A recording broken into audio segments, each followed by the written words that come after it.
Bonjour, aujourd'hui je vais vous parler de la différence entre la médecine traditionnelle et la médecine douce. On va commencer par tout ce qui est la médecine traditionnelle, qui est aussi appelée médecine conventionnelle ou allopathique.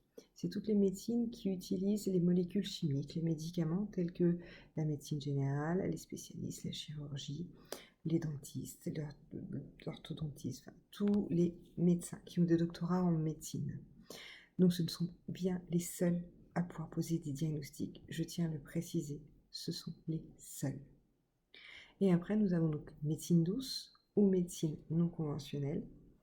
Ces médecines sont la médecine donc, que j'utilise, qui sont à base de produits naturels, par exemple la naturopathie avec la phytothérapie, donc on utilise les éléments actifs des plantes avec les huiles essentielles, les fleurs de bac, ou après l'argile avec l'argilothérapie, l'hydrothérapie, donc des choses qui sont bien naturelles, qui viennent de la nature.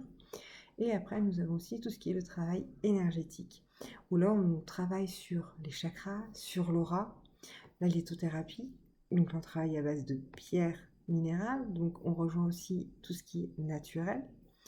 Et après, je me base aussi sur tout ce qui est médecine chinoise pour travailler sur les méridiens.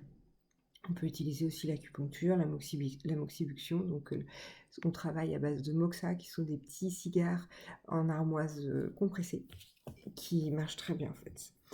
Donc voilà, j'espère que j'ai été claire par rapport à la différence entre la médecine douce et la médecine traditionnelle. Donc là, je répète bien, la médecine traditionnelle, conventionnelle, ce sont les seuls médecins qui peuvent poser des diagnostics. Tous les thérapeutes de soins hors nomenclature, les soins de médecine douce ne peuvent pas poser de diagnostic. C'est très important, j'insiste bien là-dessus.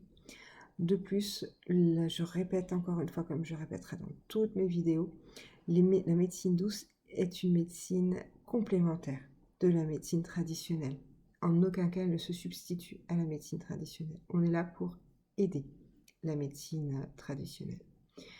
De plus, donc, la médecine douce est là pour pour stimuler la capacité d'auto-guérison du corps. Tout simplement, pour vous expliquer un petit peu, ça vous est déjà arrivé d'avoir un rhume, tout simplement. Et au bout de 2 ou 3 jours, sans médicament, le rhume se passe. Donc c'est ça qu'on appelle le système d'auto-guérison du corps.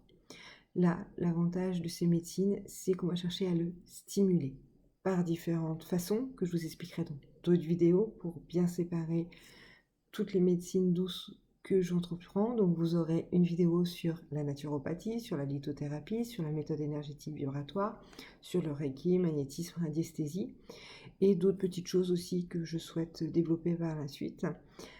Voilà, un petit peu pour les choses, pour vous expliquer un petit peu les choses. Et je le répète une dernière fois, seuls les médecins, les spécialistes peuvent poser des diagnostics et la médecine douce ne se substitue pas à la médecine traditionnelle, mais elles sont complémentaires. Je vous remercie à tous de m'avoir écouté. Je vous souhaite une bonne journée. Au revoir.